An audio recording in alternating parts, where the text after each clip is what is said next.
دنیا میں سب سے زیادہ دولت کھو دینے کا ریکارڈ بنانے والا شخص کون ہے؟ ایلان مسک۔ نام تو سنا ہوگا۔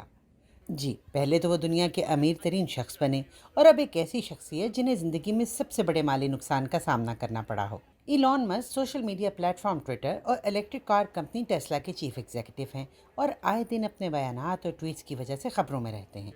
ایلان مسک اب اپنی دولت میں سے تقریباً $200 ارب کھو چکے ہیں۔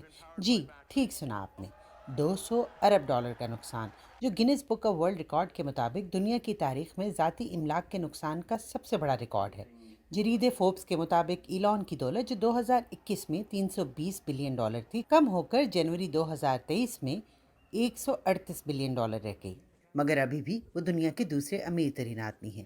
پہلے نمبر پر فرانسیسی بزنس ٹائکون برنارڈ آرنو ہیں، جو لوئی وٹان اور ڈیور جیسے کئی فیشن برانڈز کے مالک ہیں۔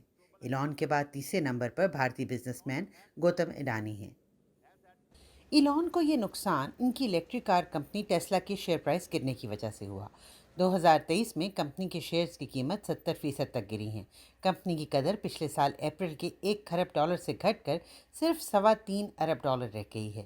معاشی ماہرین ایلان کے ٹویٹر خریدنے کے فیصلے کو ٹیسلا سٹاکس کے گرنے کی ایک بڑی وجہ قرار دیتے ہیں۔ ٹویٹر خریدنے کے لیے ایلان مسک نے ٹیسلا کے اپنے بہت سے شیئر فروخت کیے اور اس کے بعد نقصان سے دوچار اس سوشل میڈیا پلیٹ فارم کی بحالی پر ان کی زیادہ توجہ کو ٹیسلا انویسٹرز نے زیادہ پسند نہیں کیا۔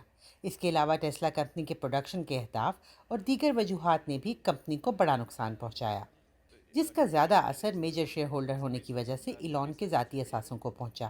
مگر ایلان ایک سمارٹ بزنس مین ہیں اور فی الحال اپنے فیصلوں اور نقصان پر کچھ زیادہ پریشان نظر نہیں آتے۔ آگے کیا ہوگا ہم آپ کو بتاتے رہیں گے، یہیں voice of America Urdu per.